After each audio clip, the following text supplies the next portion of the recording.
clear that doubts or queries, and then go with the next you block, right? So that is why I thought, let me ask once, hoping that there are no queries related to the previous two blocks which been presented in the morning. So let us move to the third block, that is the last block of the session.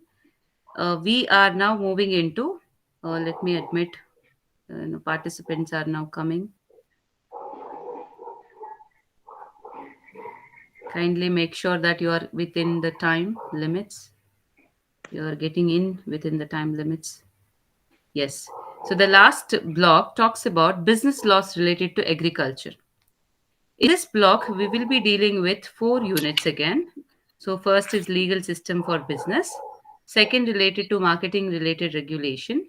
Third, being food safety standards and regulation. And last, trade related laws. So let us start with legal system for business.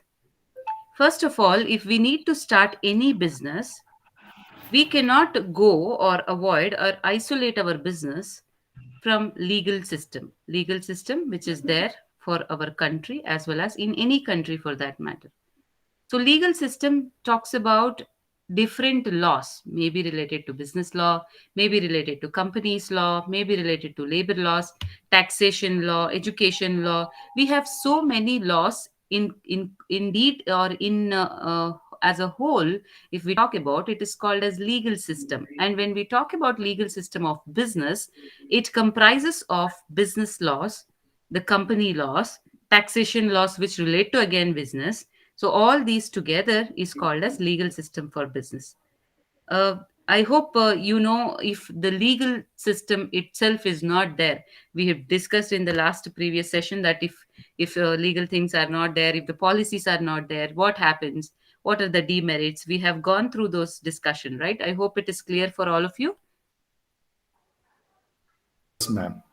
Yes, hence we need a legal system which always helps us to evolve, or whatever we do, that should be within the boundary of the legal system which is prescribed by the any country for that matter, by that particular country or any country for that matter.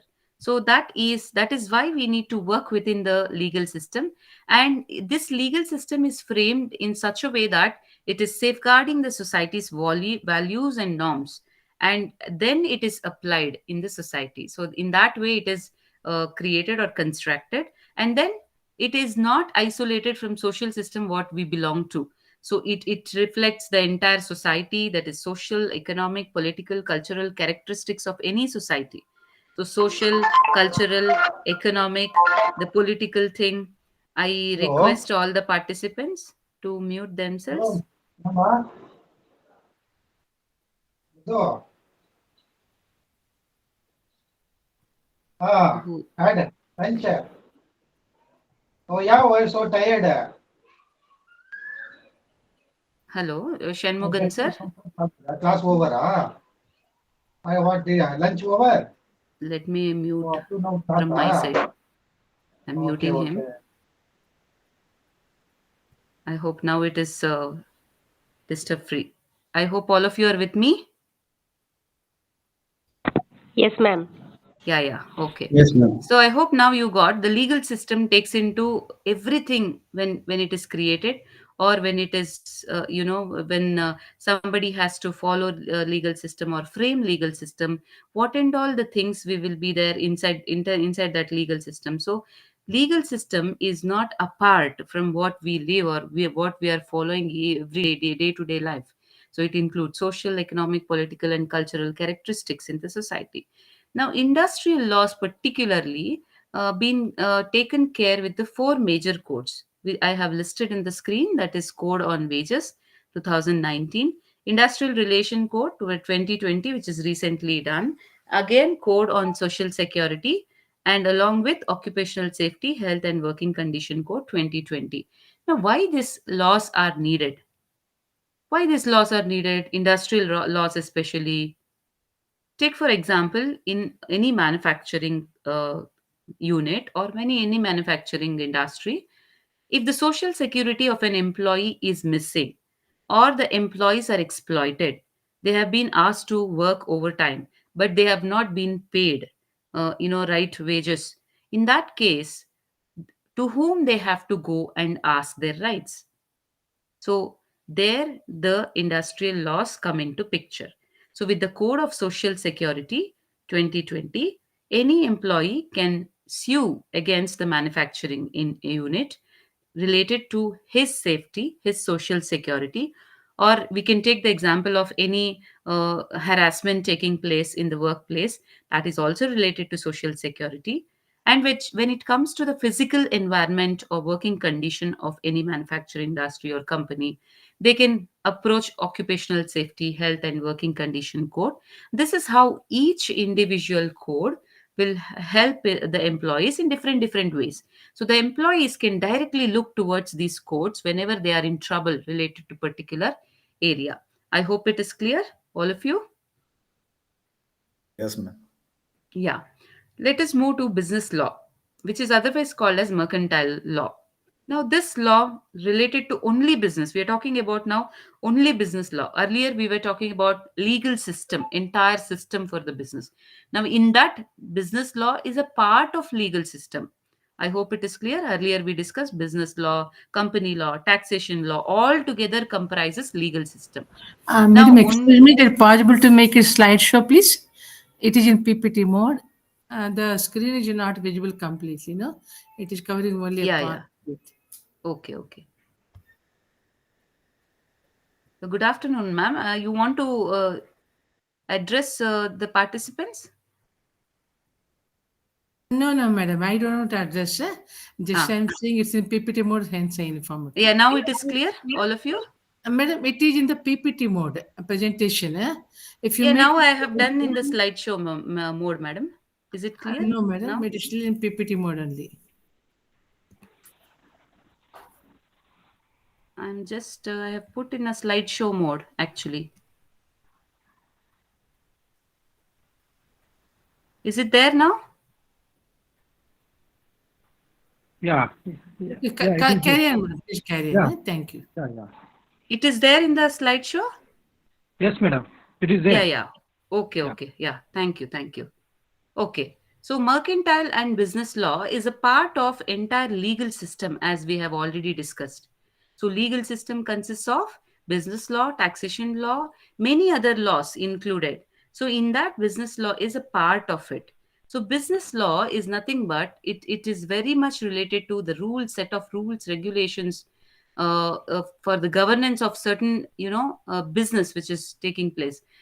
Take, for example, we have discussed in the second session about corporate governance. Corporate governance talks about what? I have told you that different committees will be there nationally and internationally. So, national committees, like for example, I have told that Narayan Murthy Committee, Kumar Mangalam Birla Committee, these committees set rules and regulations for the corporate people. They have to work within that boundary. I have given example also, like remuneration committee should be there and how remuneration would be decided based on the rules and regulations set for that committee. In the same way, here, business law is nothing but when you call it as a business, everything related to that business, for example, contract, agreement, or anything, consideration, parties to the contract, everything will be defined individually. Who is called as party? What is consideration? What is contract? What is agreement? Everything will be defined and given by the law. That is called as business law. And here it may be between business people, group themselves, or business persons plus their customers, dealers, suppliers, distributors. And third, it may be business people and the state itself. So this may be between three. So the business law is applicable for these three, between three or among themselves. Hope it is clear. Yes, ma'am. Okay. Now moving on to the laws, business laws. I said each and every concept or the terminologies what we use in the business is defined. Defined by whom? Defined by law. And is it the law is one for everything? No. Each law, each act defines individual things. It is its own responsibility to define each things. In the same way, we have Indian Contract Act 1872. So this act defines various terminologies related to business, the legal aspects, who is called as person, what is called, I mean, whom we can call it as parties, what is consideration, what is an agreement, what is contract, everything, what is promise, everything is defined in Indian Contract Act according to the sections. Now, what is mean by contract here? When we call it as a contract, according to Indian Contract Act, the contract means any agreement which is made between two or more parties or people, which is again very important, enforceable under the law. It is not just an agreement between two parties or more. It should be enforceable by law. And when we are introducing this word enforceable by law or under law, it has to be, given consent. The consent should be given by the law. How it is given consent? Whenever the terminologies which we use, like for example, agreement, parties, enforceable by law, these things should be equal to the definition which is given by the law. In that case, we would be considering that as a contract. So contract is defined as per section 2, subsection B, H, E of Indian Contract Act 1872.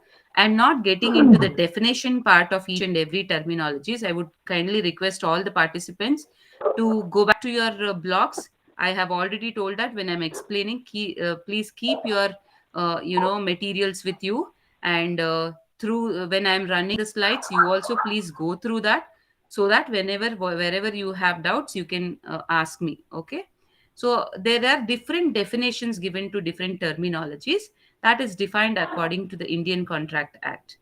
Now, the contract also explains the types of contract.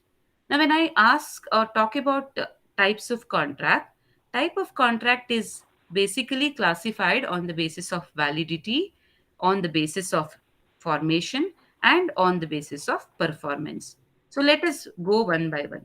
When I ask or talk about validity, like on the basis of validity, validity means what? What do you mean by validity? Any of you?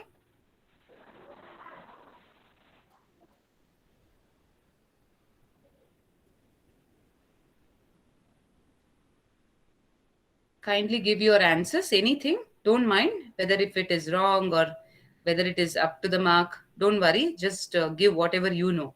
What do you mean by validity?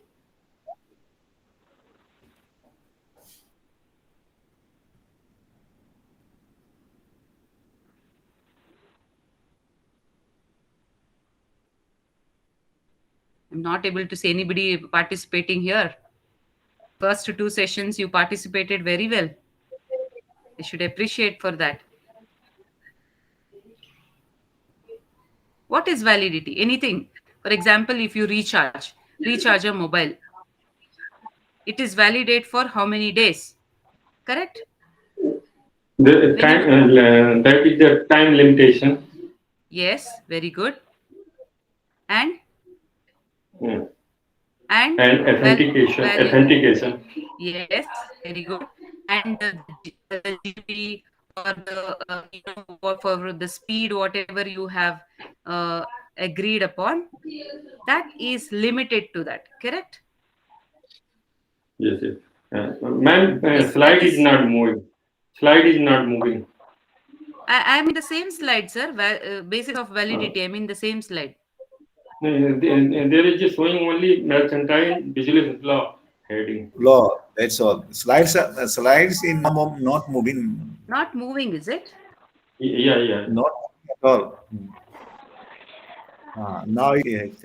See, that's what. If I go for a slideshow, I should come back again to give entry for those participants, and that is what PPT mode was better. is better, right? You can. The Yeah. morning what we are following, Yeah. that is That's better. that Yeah, is yeah. better. You can continue Okay, in PPT mode. okay, fine, sir. Whatever it is comfortable for participants, I'll go with that. Fine.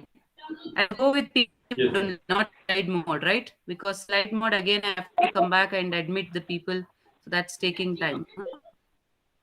Okay, this is fine. Now it's moving. Yes. Can you see now? All of you, can you see? View my Yes. Indian Contract Act slide. Yeah, yes, yeah. yes. Now it's okay. Yeah. Correct. Okay. I was discussing about the contract meaning and the definitions which is prescribed by Indian Contract Act. Kindly go through it. You will find each and every terminology which can be used as what is agreement, what is promise. Because any contract, if we called it as enforceable by law, it should be again accepted. First of all, one person gives an offer. It should be a valid offer. The offer, if it is accepted by the other person, acceptance is equal to promising that I would be completing this. Then, if the offer is accepted by the other person, okay, as a promise, then it is equal to agreement. So, there should be one offer, there should be an agreement for something which is called in consideration. Consideration means any remuneration or any price or anything in return, exchanging of anything, it should happen. So if these are all there, then it is called as contract, and that should be enforceable by law. Is that clear, all of you? Yes, ma'am. Yes. Yeah. When we talk about types of contract, as I've already discussed, it is based on validity, it is based on performance, and it is based on formation. Let us now start with the validity one. So, validity, I have already told, it is basically talks about whether it is accepted or not. Few have not unmuted. Kindly unmute yourself. I mean, mute yourself. They have unmuted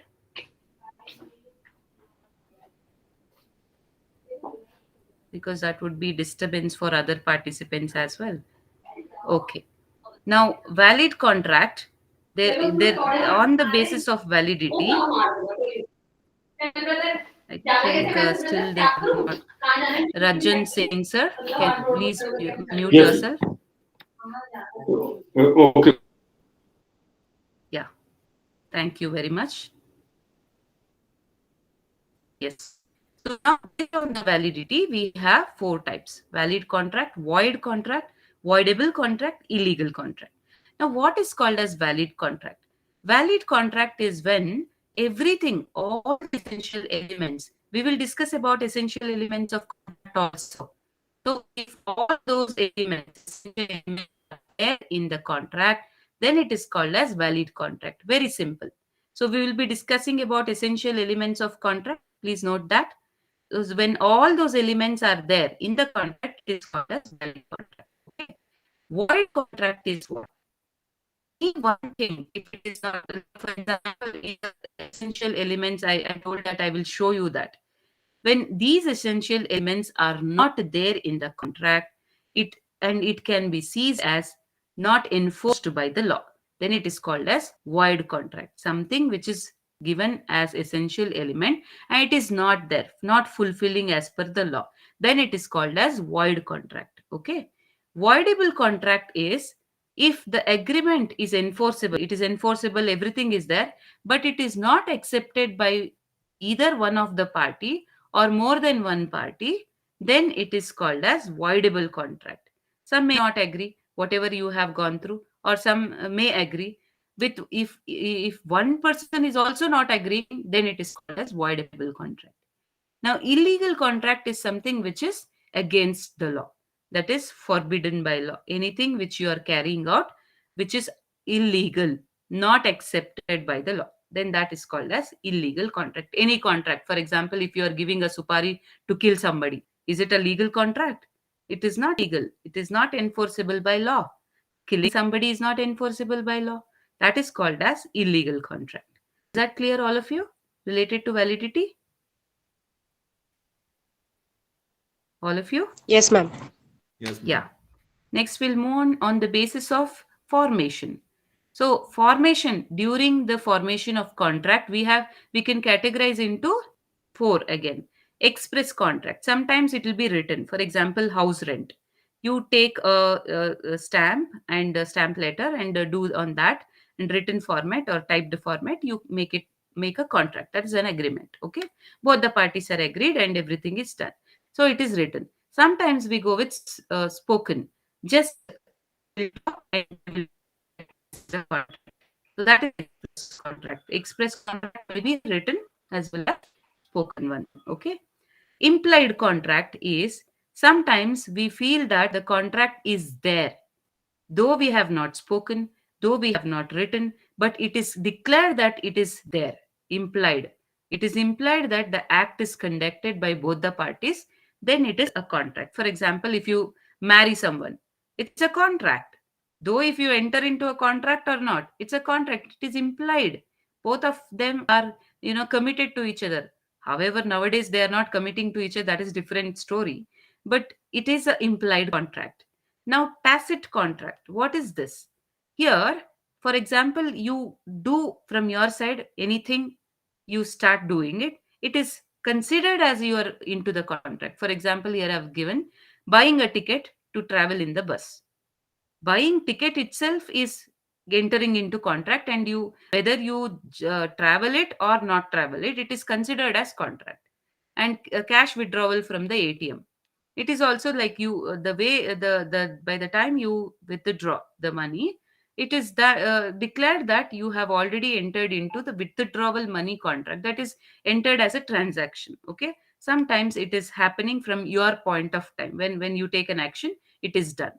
Quasi contract is nothing but whenever intention of the parties not to enter into the contract, but still they enter into the contract, then it is called as quasi contract or imposed contract. For example, when you travel in the railway station, you have too much of luggage. The coolie will come and he will ask that I will lift your luggage and I will make you reach there out of the station. By the time he takes up your luggage, the contract starts. It is quasi already. Though you are intentionally or not intentionally, by the time he takes up, if you say yes, he is already picking your luggage and the contract started. You're supposed to give the money to him, whether there is a spoken, whether is a implied, whatever it is. So like that, I'm giving just an examples. These type of examples you have in your blogs, you can just go through, and I'm giving the gist of all the terminologies. I hope it is clear so far. Yes, ma'am. Yes? Yeah. So, on the basis of Yes. performance, next. Yes. So, on the basis of performance, executed contract, executory contract, unilateral, and bilateral we have. Executed is if both the parties performed their obligations. For example, one person is buying and the other person is paying money. If both parties do simultaneously, done, executed. Contract is executed. Both the obligation is done. One obligation is payment of money, the other obligation is delivery of the product. That is executed contract. Executory contract means what? One person has done, one party has done his duty, the other is not yet performed his obligation, and it will be done in future. It is called as executory contract. Next is unilateral contract. Unilateral contract is where one person has to perform his part of obligation on the formation of contract. The other has fulfilled his obligation at the time of contract or before the contract comes into existence. That is unilateral contract. Unilateral is again when you go back, like purchasing the ticket for a bus, and it is done already done. You have taken your contract. Bilateral is both the obligations, both the parties have not yet performed their obligations and it is outstanding at the time of formation. Both have to do in the future. So this is called as bilateral contract. So contracts may be different based on validity, based on formation, and based on performance. I hope it is clear, all of you. Yes, ma'am. Yeah, I was giving you in the initial slide that any contract, if it fulfills the essentials of contract, valid contract, then it is called as valid contract type of validity. If you recall, these are the essentials of valid contract. I told you I will show you the essentials of valid contract. When we call that as the valid, whenever you have all these essential things in the contract, which is enforced by law. What is that? Proper and valid offer, its proposal, and valid acceptance. As should offer means promise of completing. both should be valid. One is offering, the other is not accepting, then it is not called as valid contract. Offer is there, acceptance is not there. Or offer not there, but acceptance is there. One is ready to accept, but offer itself is not there. Then also it is not called as valid contract. So proper valid offer should be there. Acceptance also should be there. Next, intention to create a legal relationship should not be like a legal relationship. It should be a legal relationship. Free and genuine consent should be given. That means not forcible by anybody. Parental consent should be given. Obligation to be performed. Capacity of the contract to enter into a contract. That is minor. We have minor also. We have deceased people also. We have like mentally disturbed people. With those people, we insane. What we call it as insane people. If we enter the contract with those type of people, it is not a valid contract. It is a uh, void contract. It is not a valid, it is void contract. Okay, because that person has no capacity to decide whether it is right or wrong. That is why it is not accepted by law. That is why it is the capacity of the parties for entering into a contract should be sound minded. Okay, lawful consideration should be there. That means for whatever the contract you are entering, the consideration or the remuneration or the price of that contract should be equal to what you are discussing. For example, selling a house which is worth of 40 lakhs should not be sold for 2 crores. It is not valid. Or the worth of house is 40 lakhs, something fishy there. Not accepted according to this. So consideration for the contract should be lawful. It should be worth enough. It should be the it should be paid for the promise which is done during the contract.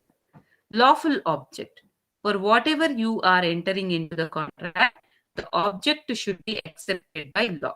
As I told you, killing somebody, entering into the contract for killing somebody, your object is what? Object hurting somebody or bringing some unlawful. That is not lawful object. Agreement not expressly declared void.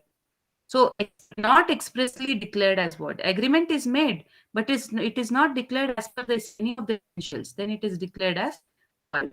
Certainly not possible performance. You're entered into the contract, but it is not possible to perform. Both the parties have entered, but in the future date, it is not possible to perform. That is called as possibility of performance.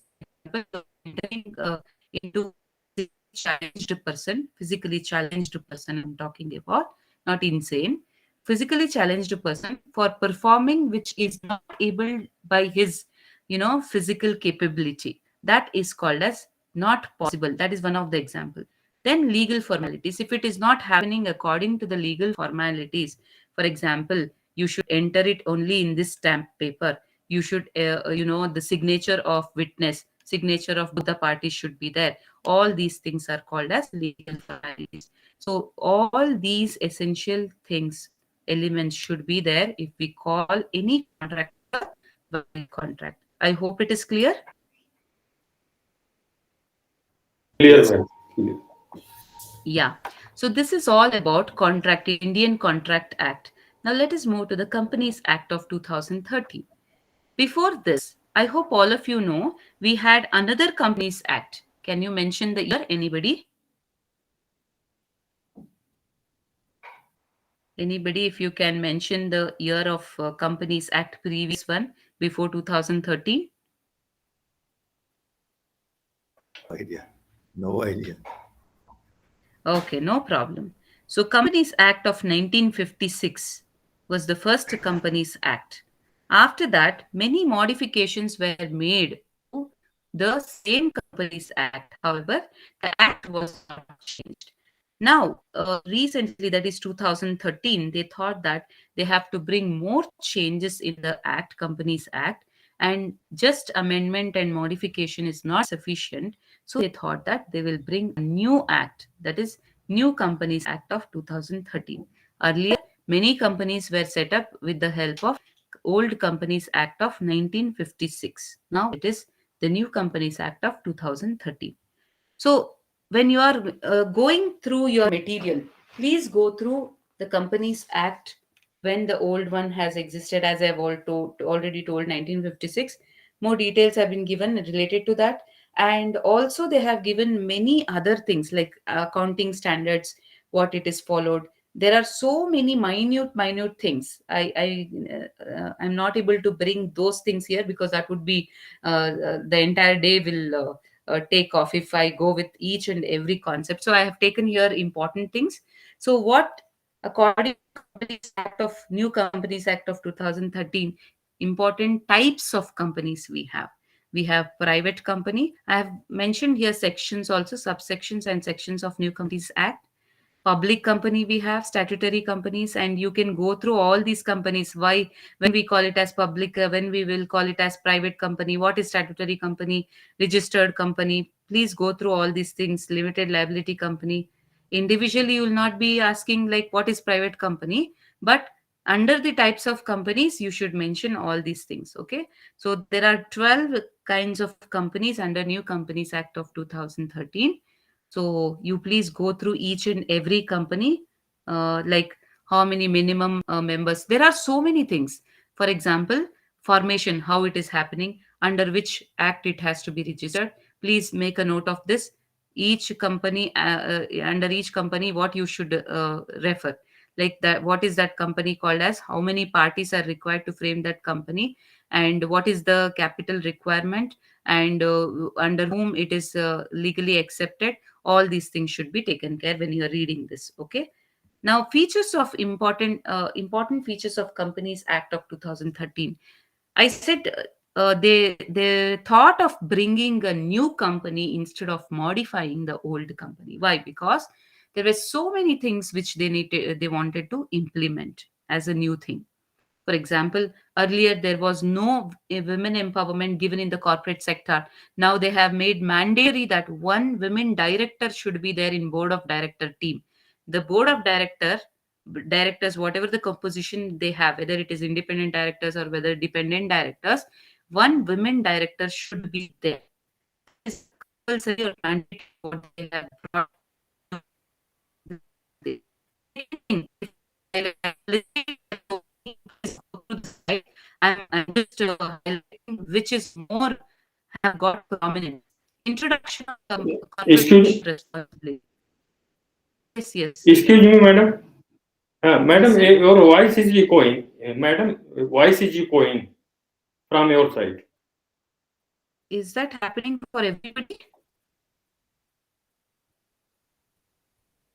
Sometimes Is that happening? sometimes it happens. Okay, okay. Now is it clear? Yes. Yeah, yeah. Okay, okay. Yeah. So I'm talking about important features. Among that, the very important is they have given shareholders power, everything in old companies also, old company act also. But the very important is empowerment of women. As I said, one women director should be there in board of director team. That is more important. Then corporate social responsibility. In the previous session, we have discussed that minimum of 2% of preceding average profit they have to spend for corporate social responsibility. So this is made mandatory from the Companies Act 2013. Earlier, it was not mandatory. Please make a note of this because you have to mention this. And again, we have like increase in number of shareholders. In the private company, they have increased. Earlier, it was up to 50. Now they have made to 200. Whatever I'm telling now, they are the important things which have been highlighted. Now, another very important is one person company. It is the first time in the corporate field that earlier it was not there. It was called as sole proprietorship. But now one person company is introduced. OPC, we call that as OPC. So even one person can also come up with company as a company, but he has to go through all the formalities for which we follow for any private company. So same thing like memorandum of association need to be prepared, AOS, that is article of association, to be prepared, annual reports to be prepared, financial statements to be prepared. It should be checked by the auditor should be there. all the other things, whatever is required for framing a company, here also one person company it is required, but only one person, with one single person you can start a company. That is the major thing what they have come up with, Companies Act of 2013. Next thing is you can starting your company with electronic mode. That is also a very important thing. And as usual, rotation of auditors. This was given in the old Companies Act also. But whatever now I have highlighted, those are the very important things which have come up in New Companies Act 2013. Please make a note and don't forget to highlight that if they ask in your exam. Is that clear?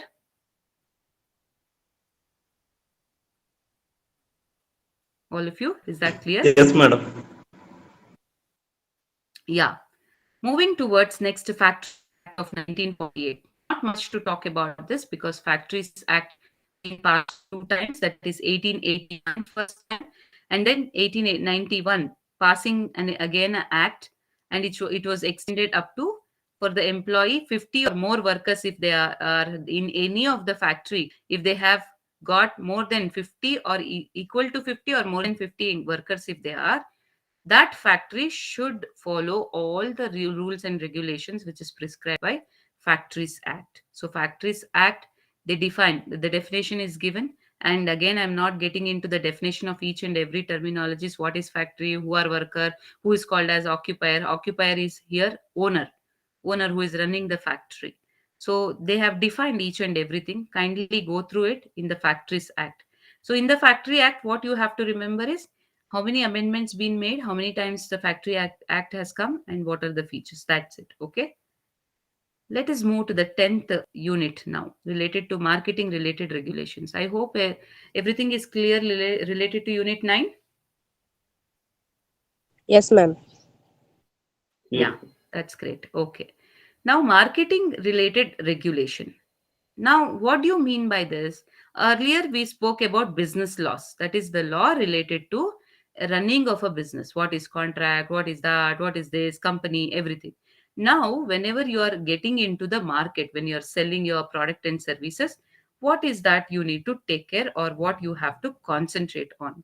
So that talks about your uh, marketing related regulations. Now, in this marketing related regulation, we have few things to be addressed. That is very essential acts we have come up with. That is what Essential Commodities Act of 1955, Agricultural Produce Marketing Committee Act, Consumer Protection Act of 2019, and Competition Act of 2022. All of you, please make a note that Consumer Protection Act earlier was also introduced, but in 2019 it was refined. Why? Because recently consumer was suffering or having more complaints related to online related grievances. So that is why they have come up with that. We will discuss about that more. Now, let us start with Essential Commodities Act. Essential Commodities Act talks about the act which is brought for the commodities which are essential daily, day to day life, their security, their safety, whether they are safe, whether the price whatever we are paying for that, is it a reasonable one or affordable one, and it should not create any black market for that essential products. To safeguard all these things, Essential Commodities Act 1955 came into existence in order to safeguard, secure fair and equitable distribution. It should not be in one particular person or few sector of people. It should be equally distributed to all the public, all the society at fair price, and it should not be held up by any black marketers, whoever are handling with essential commodities. Essential here means the commodities which are very necessary for our day to day life. So that is Essential Commodities Act. Next is Agricultural Produce Marketing Committee Act. It talks about the establishment of private markets. What are the private markets? Where you can come up with agricultural produce marketing. It talks about how you can bring to the private market. Morning session we have discussed about how the private markets, how they will be dealt by middlemen, how it will be exploited. Then direct purchase centers. Directly sometimes, like APMC we have already, so you can directly get into there and you can purchase agricultural produce there directly. So direct purchase centers are there nowadays. With the e-commerce business, we have n number of direct purchase centers. We can click that, they will say that direct from factory, direct sale from factory, direct sale from farm, direct sale from the farmer, like this they will be advertising. So you can see many more advancement have been taken up now in the recent scenario. Next is consumer and farmers markets for direct sale. So that is also farmers and consumers can directly held up, like they can come up with exhibition or fair, or they can sell for 5 days, 10 days, they can put a sale, and then directly they can sell. System for creating an effective infrastructure for marketing agricultural produce, that was also the feature of this act, that is Agricultural Produce Marketing Act, to produce, to come up with infrastructural facilities to take up the goods from the farming location to the marketing one. Then bringing transparency in the pricing system. As I've already told in the earlier session, we have discussed about minimum pricing system, which is there in spot market as well as future market, is displayed every day. So that is there according to the act. Enable the farmers to get the timely payment. So if timely payment is not there, according to this act, they can have file a case or complaint against the person to with whom he is not being paid. Next, promotion of public-private, that is PPP, public-private partnership. We call it as triple P in the management. They are promoting more of combination of private and public. That is hybrid, not only public, not only private, but mixture of both. If mixture of both is there, then we can expect more quality as well as the right supply or the service also. That is why they were promoted that. PPP. I hope it is clear. Yes, yes. Yeah, triple P. Triple P is nothing but we can experience that more of the private companies are privatizing or they are partnering with the private And company. infrastructures just like road, etc., they are also doing Yeah, PPP. yes, correct, correct. That is where you can give a special vehicle purpose also, we called it call that as SVP. Yes. So they will take the example of this special purpose vehicle SPV, Even and yeah. health system are also they are now moving in the PPP mode. Correct, correct, sir. So this act promoted that. After this act only, we are seeing the emergence of triple P. Okay, let us move to the Consumer Protection Act. Now, the act itself says the act is formed for what? For what it is there? Act. For consumer. Yes, for the protection of consumer. So whatever happens against the consumer, this act will always be there for helping them. So that is why nowadays the consumer is the king. So he can, anytime he can lodge a complaint, he can sue, or he can ask for, RTI, he can ask for many other information. Online, he can file a case. Everything is available for him. He is protected completely with that too, with the amendment and new act of 2019. It was first introduced in 1986, as I have told. Consumer Protection Act was introduced in 1986, but many times it got amended. I have given here in the slide below. See here, Amendment Act 1991 happened once, 1903, 2002, and then 87, 2005. Many of the times the act was amended, but later they thought that they will bring a new Companies Act, Consumer Protection Act of 2019. So It's, amendments made, but still they came up with new act. So it's, this act, excuse me, Mandy, but Consumer yes, Protection Act 1980 rules 90. What is the difference between Act and rules? yeah, act is 1986, okay, but the rules whatever given in the act 1986 was given in 1987 year. That year they brought that act. It was introduced in 1986. See, many times what happens is they will come up this entire draft of act, whatever the recommendations are there. The act will be named from which it has been given into picture. Here on the top I have given, sir, just look at here. It has come into enacted in the Indian Parliament in 1986, but it came into force from April 15, 1987. That is what I have given here. Came into effect from 1987. But the act is mentioned as 1986 because it has been enacted by the parliament. I hope it is clear. Yes, yes, ma'am. Yeah. So this act was both for tangible and intangible services. Tangible goods, that is, we otherwise call it as mercantile. Intangible services, that is, the services. Both the things.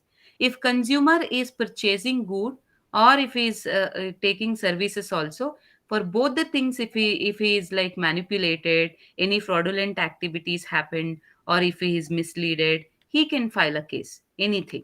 So this Consumer Protection Act, slowly it got changed, many times amended, because you can see that in market new falsification happens, new fraudulent activities happens, new robberies, new way of cheating the people will happen. So based on this new things which has been happened, amendment was also introduced. So that is where in 2019 online things were also introduced, because online purchasing was more.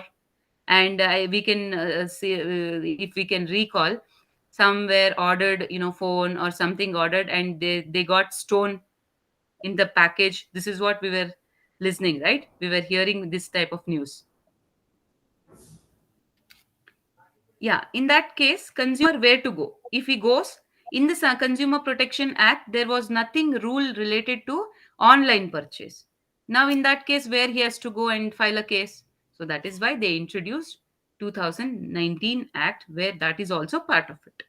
So 2019 was not only with only CPA. It came up with so many other things, councils, committees. It came up with so many other things.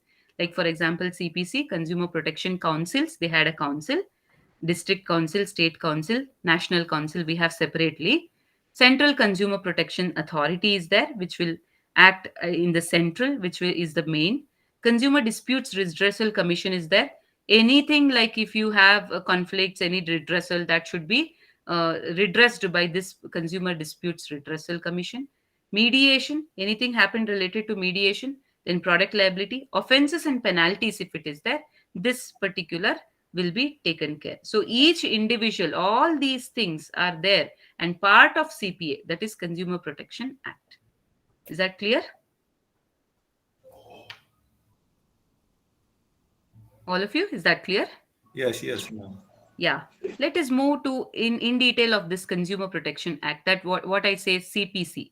CPC goes with three things.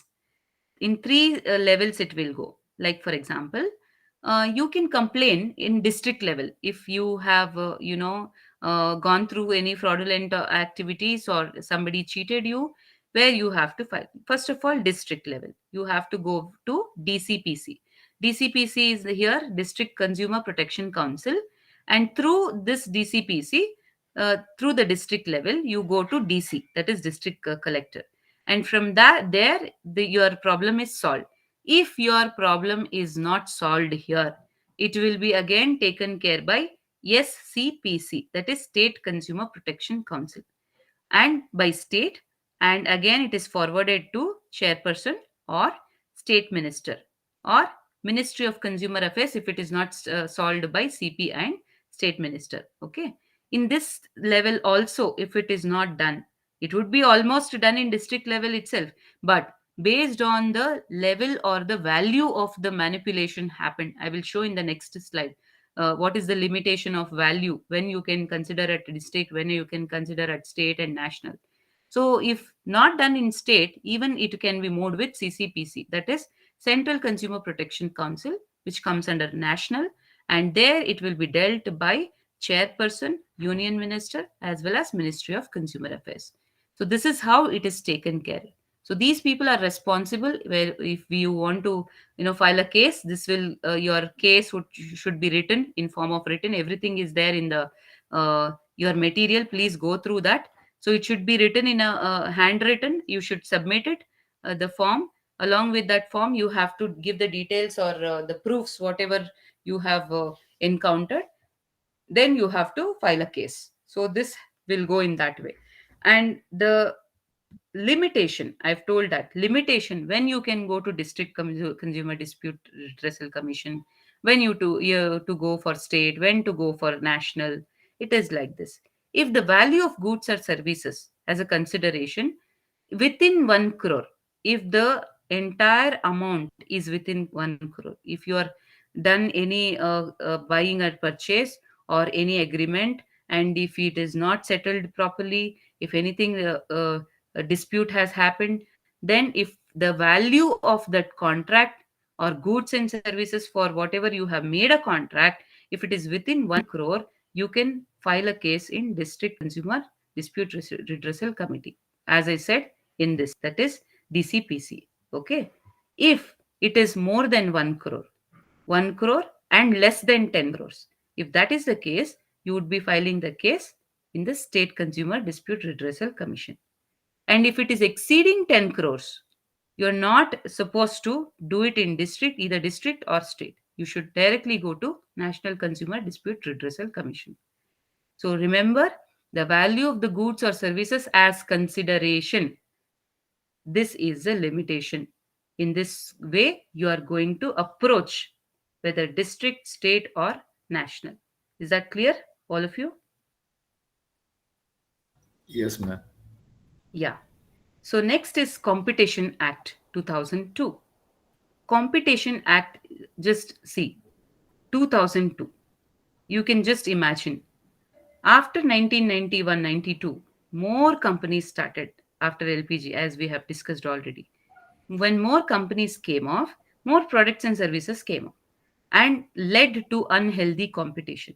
So few products were been ruled by only one, that is called as monopolistic view of market, and MRTP was there, that was also prohibited. But because Competition Act of 2002 was replaced by MRTP Act, that is MRTP is nothing but Monopolistic and Restrictive Trade Practice Act of 1969. Earlier MRTP Act was there, and when they saw that more unhealthy competition is happening, and the power is only in few hands, only one single product is ruling the market, one single company is ruling the market, in that case unhealthy competition created. So they thought that let us introduce one more act which should be more powerful than MRTP Act. So they came up with Competition Act, and the object of this act is to make the economic system, that is in India especially, not to lead the economic power. Economic power is maybe in the monetary form, not in few hands. So only one person can become a rich, the other should remain like that. That should not be a proper economic system, right? So they wanted to ensure that it is equally spread out. So that is why they started applying this Competition Act wherever they can see if the competition is unhealthy. Any company for that matter, they can complain for this. According to this act, they can complain. Okay, this is Competition Act 2002. I hope it is clear. Yes, ma'am. And Competition Commission of India is part of Competition Act. Okay, because we have to set a commission for that, and it is related to India, remember. So not globally we are talking about, only within India. CCI was established in again along with the 2002 Act. Why? Because administration, implementation and enforcement of this, whatever the provision given by the act, how it is going on, so or who will take care of that. Act is formed, but who is which is the regulatory body which will look into that every day, how it is happening, what is happening, what is the loophole, everything. So this CCI will look into the administration, implementation and enforcement of the provision which is given by the act. So this was formed in March 2009, though it was the act commission was given in 2002, but still it took time to form the set of entire Competition Commission of India 2009, and they come up with the objectives called as to prevent practices from having an adverse effect on competition, because once the competition is there, we will have so many adverse effect. If unhealthy competition is there, directly it will affect consumer. We have to pay for that. At the cost of consumer, they are playing acts.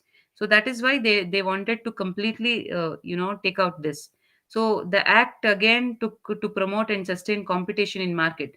Competition, it is not that they have to avoid the competition. Now competition should be there. Competition should be there, but not unhealthy competition, and no adverse effect should be there on the consumers or the society. That was the main intention of the CCI, and protect the interest of consumers. Anywhere they were making sure that consumers should not be affected at the end of the day. So that was the main intention of CCI. Is that clear, all of you? Yes. Yes, Yeah. ma'am. Let us now move to the 11th unit, that is food safety standard and regulation. This is very, very, common one, which we are coming nowadays. It has become a very,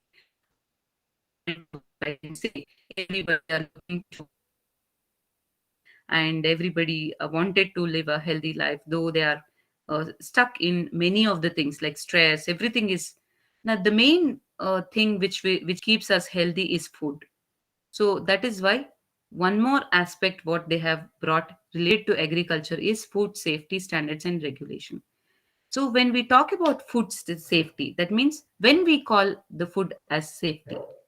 For that, WHO, that is World Health Organization, and Food Safety and Standard Act 2006, it has defined a food when it is called as safety. Food is whenever the food is acceptable for human consumption with intended use. So it should be consumed with intended use. So what is the use for? For what purpose it is set up? So for that purpose only it has to be consumed. Then it is called as food safety. It has been defined by WHO and FSSA. So this standard act defines unsafe food too. So they have defined food safety as well as unsafe food. So what is called as unsafe food? Any article or any particle which is like food whose nature, food which substance or quality is going to injure the health of a person, then it is called as unsafe food. So if it is effect on anybody's health, so then it is not safe. So any particular, like the food or through agriculture, if you feel that unsafe, you have to take care of this food safety and standard act and make sure that whatever you are producing, it should be declared or defined as per the WHO article. So then you can call that as safe food, or you can declare otherwise as unsafe food. Okay. The next principles of safe food is very, very known to you. All of you, and I know that all of you will follow this. So after this pandemic situation, especially, they're very much keen about these. I hope so you do this. So these are the principles of safe food. That is, keep clean. Food should be kept clean. Cook thoroughly, because many times bacterial or everything would be taken care by cooking thoroughly. Separate raw and cooked food. Keep food at safe temperature. Use safe water and raw materials. These are the principles of safe food. It is.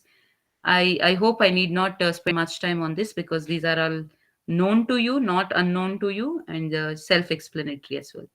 I hope so. Yes. Yes. Yes, ma'am. Yeah. Okay. Now, next we'll move on to foodborne diseases. That is called as FBD. Now, this is something which is highlighted by WHO, the major public health concern. That is, foodborne diseases are nothing but you consume something, immediately you end up with diarrhea or vomiting or stomach ache. You can see many of you, if you eat outside food, if you're not used to it, you will be ending up with these type of things. Why? Because the usage of the materials what is used in outside food may not be taken care by your body because your body is not used to it. For example, if you see that some food with the color what you can see, like if I take a particular example like Manchurian or something like that, you can see the color, red color, they use the food coloring. A food coloring, many of the research says that if you use more food coloring, uh, the people who are consuming this are ending up with cancer. So it may be like skin cancer, it may be any sort of related cancer related diseases they're ending up with, because the coloring, the food coloring, chemicals what is used for food coloring is not suggestible. So that is why it is always better to avoid the coloring, and no, not looking like a colorful food, but it should be healthy one. So I hope you will also take care of that in your everyday, because that is more important nowadays to take a safe food. So this is reported, actually FBD has been reported, and they have more stressed on this, and it has to be prevented. So, how it is done? Again, with the help of food hazards, it will go. What is food hazard? Food hazard here is any biological, chemical, physical agent, anything or the condition of the food will cause adverse effect on the health of the human being is called as food hazard. For example, you have kept something food in the refrigerator, you take out and you will forget to eat that within the time and keep it for 4 hours, and again you will eat. So is that safe? Is that safe to eat? No, ma'am. Biological things will happen there, right? And chemicals as well. So many things, and physical agent will also work. These three things. You would be very clear when I show this slide. Examples of food hazards. Just go through this. I have individually. It is there in your material also. Physical hazards, chemical hazards, biological hazards. These are the things. For example, physical hazards. If you are placing the food in a particular metal, and that metal reacts to that food, and that food loses its safetiness. When you consume that, you will be affected. I hope you're getting my point. Yes. Yes, ma'am. Yeah, in the same way, physical means something which is tangible, plastic, wood, parts of text, anything, bone, anything which is affecting physically, not good, not safe for the health. Chemical is within itself, it starts creating chemicals, chemical reaction is happening with the food and giving adverse effect. Biological is something like, for example, we can see that bacteria will form on their own, or spore forming, or parasites, or viruses forming. So many biological changes you can see automatically by nature it happens, and that is not safe for us, and it will end up with food hazards. So this is these are the examples for food hazards. Now, next act is Food Safety and Standard Act, which we have already discussed. And part of that, again, this act, that is FSSA, was being introduced in 2006 with the assent of President in 2006 August, and published in the Gazette of India, because anything which has to be accepted again pass through the President, and it has to be gazetted first by the government, and then we will declare that as to be accepted by the public. So here, in case of Food Safety and Standard Act, preamble of act I've given here, what it mentions is an act to consolidate the law relating to food and establish the Food Safety of Standards Authority of India. For what? Laying down science based standards here.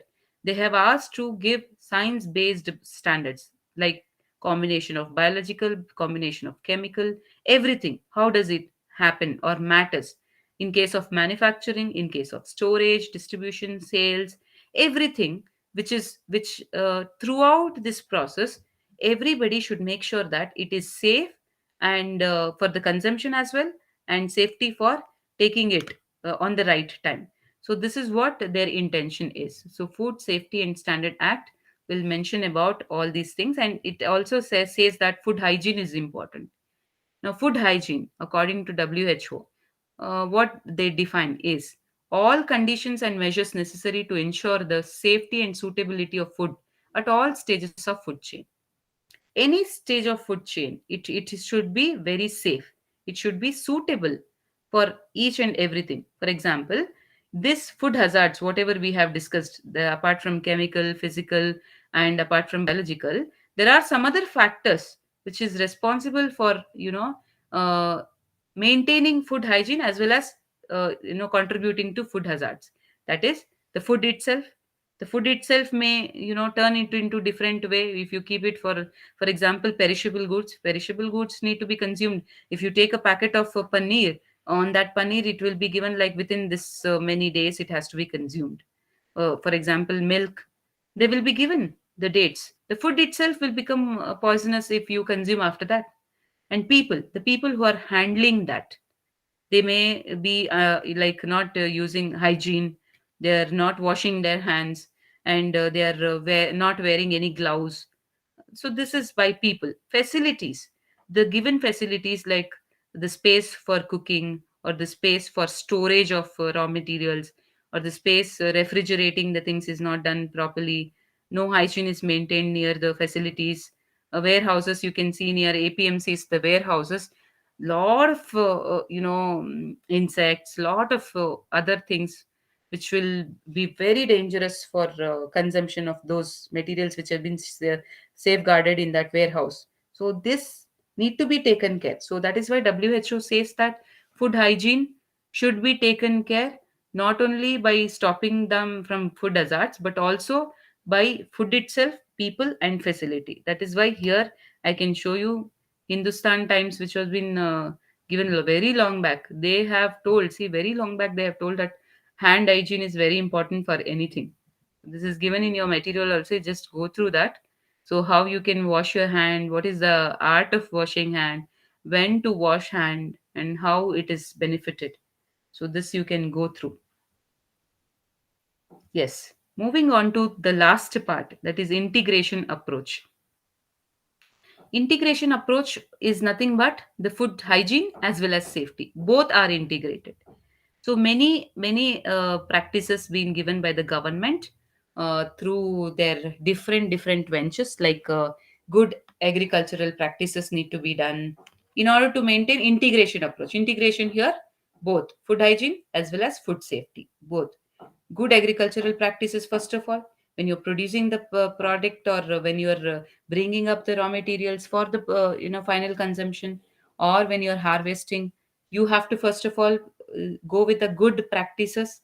Next, good animal husbandry practices, good veterinary practices in case of dairy products, if we can say.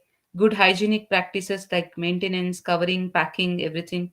Good manufacturing practice, when you are manufacturing it, the raw materials which you are using for the final product should be safe, and it should be maintained with preservatives.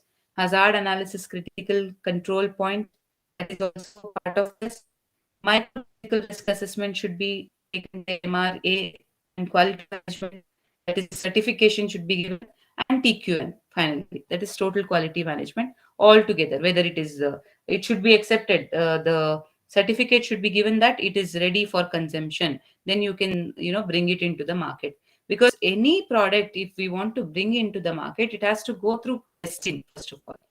Best example is, before we get the vaccination during the pandemic situation, before we got that vaccination, test first of all, laboratories, and so you go through. If it is suitable, then you prescribe, give the certification. Yes, this is what is necessary. You give the certification, then it will be tested with small sample size. Then again, if it is approved, then you will go for large sample size. This is the process. So integration approach is followed by the Act, Food Safety and Standard Act, to go with food hygiene and food safety. Next, last unit talks about trade related laws. I hope everything is cleared with related to unit 11. Yes, ma'am. Yeah, okay, that's great. Okay, last is trade related laws. The trade is, I need not say what is trade, because all of you know. Trade is nothing but, in the simple words I have given here, buying and selling, buying and selling goods and services. This can be done at national level also and international level also, which is called as internal internal or home or domestic. Sometimes we call it as home, and otherwise it is called as host. Host country is nothing but external or foreign country or international trade. So sometimes instead of using domestic and international, we always use home and host, internal, external. So foreign, domestic. So these are the different terminologies or synonyms used for that. So trade takes place between both external, or home or host. Now, in that case, we have another concept called as IPR. We have already gone through in the last session. What is IPR? Anybody? Because we have discussed this already.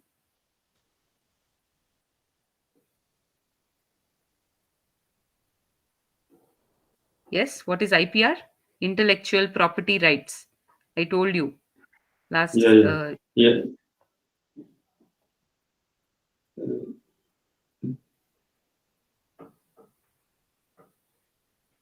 This is a legal right which be obtained from the authorized body.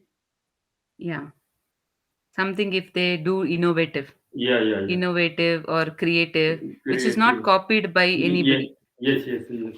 This is your Yeah, own work. correct, sir. Very good. The creativity or the pioneer, what we call it as, anybody who is introducing for the first time will be called as pioneers, right?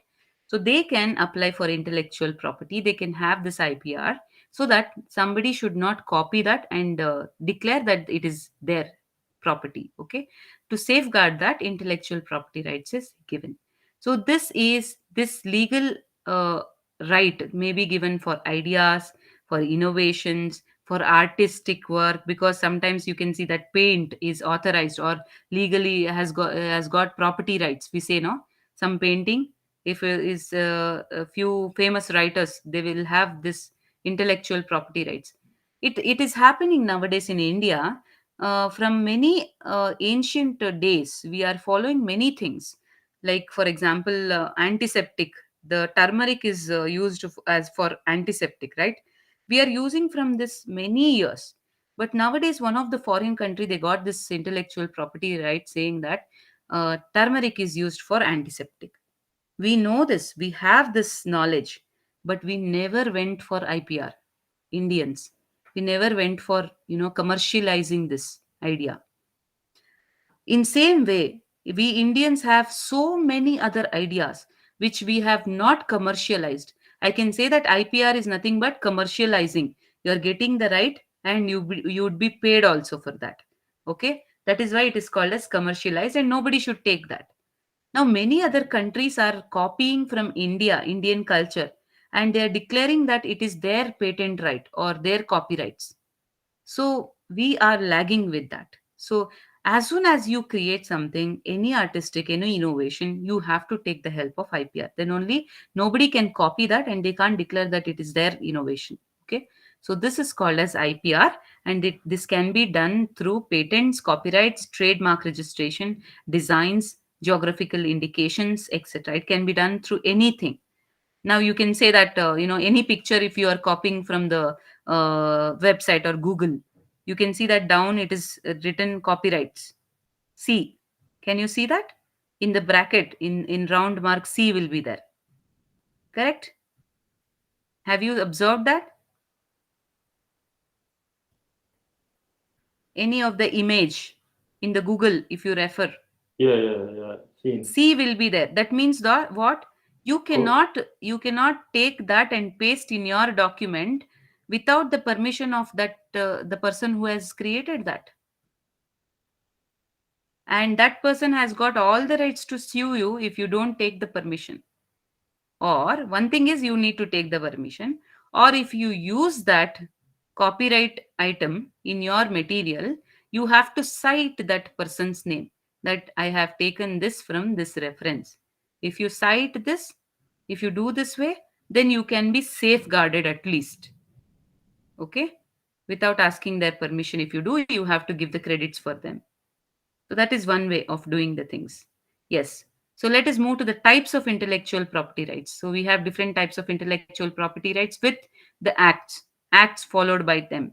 For example, if you want to apply for any patent, you have to refer for this patent act, Act of 2002. Now, recent one, amended already. Now, if you want to apply for any copyrights, you have drew something, you have done artistically, there you have to take the help of copyrights. Okay. Trademarks, for example, you have symbols, logos. Have you seen logos, which will is used by the companies? They have trademarks. So nobody can copy that. So under Trademark Act, they have to register. They have to register first of all. Then only they will get that copyrights or patents or trademarks. Next is registered design. If you do something design which is very innovative, not copied from anyone, you can go with this act and register and get the name in your, I mean, get the design registered in your name. In the same way, protection of IC, that is integrated circuit. Any design, this is applicable for science students, engineering students. They will design with integrated circuits, and somebody will copy that and somebody will take the name. That should not happen. That is why they go with this IC act, that is IC layout designs act. Geographical indication, you need to be like, if you have given the uh, map of anything, or the location map which is given by you, you have created that, then you can go for Geographical Indication Act and you get the rights. Protection plant varieties and other related legislation like Biological Diversity Act. So these are the different types of intellectual property rights where you can have the rights for your product. If you don't have rights of under any of these, anybody if they copy from you, you don't have any right to claim any compensation by them if you don't have rights legally. Okay. If you have taken any of these rights, you can anytime sue them or complain or lodge a complaint against them that they have copied your thing. So that is why many of them will take intellectual property rights immediately if they do something innovative. Okay. The last part is quarantine. So in your last part of unit, they have given related to this quarantine. And this quarantine, I think everybody are aware of this quarantine word, right? Yes, ma'am. Experienced also. And initially you liked it. Later on, Yeah, you in were- COVID. yeah. So this quarantine means what? Something which is kept for detention. That is, you stay away, right? So that is quarantine. Now, why we are talking about this quarantine is because it's related to plant quarantine. Your plant quarantine is something the plants are kept under detention for certain period of time. That is, which means usually it has derived from Latin word that is quarantum, which is meaning is 40. That is 40 days. 40 days you have to stay away from everything. That is called as quarantine actually. So this plant quarantine means any rules and regulations given by the government to keep the plants safeguarded for 40 days at least, and then you introduce for the trading purpose. So that is the main thing. This is why, because to prevent from introduction of any pest, weeds, or harmful environment for that particular plant or any particular location or country or region. So this is done, that the quarantine requirements is done. We have regulation also for this quarantine regulation in India, that is called as Destructive Insects and Pest Acts, which will keep the pests away and protect the plants, maybe related to agriculture, horticulture, forest plants, everything. The government has taken care of this quarantine regulation, and it is given for the forestry department or agriculture or horticulture to take care of the plants and preserve them. It should not be like weeds should not come out of it, and it should be safe.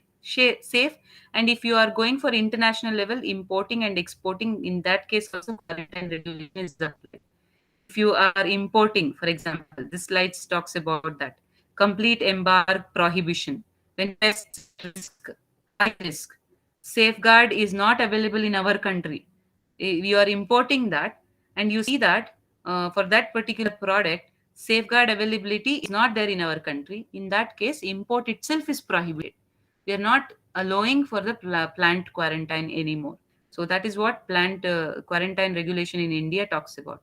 Post entry quarantine, that is after the entry of the plant getting into, you have imported already and it has got already into our boundary. Then if the facilities are available, yes, it can be taken care. Restricted is Some pests risk are not at all highly encourageable. It is very high and not imported. Permission is not given to import into our country because of no facilities are available. That is restricted, completely restricted. Unrestricted is anytime you can import that. Permission is not required. You can take care because the risk is very low. In that case, it is unrestricted quarantine. So this is related to quarantine, and there we end up with the entire units of this block.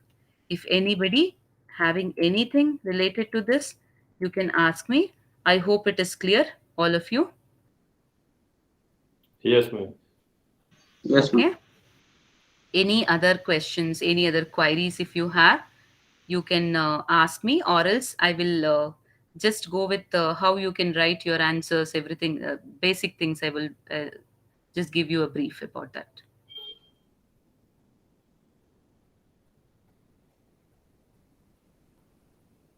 No doubts? No doubts, ma'am. Okay. There I will stop my recording.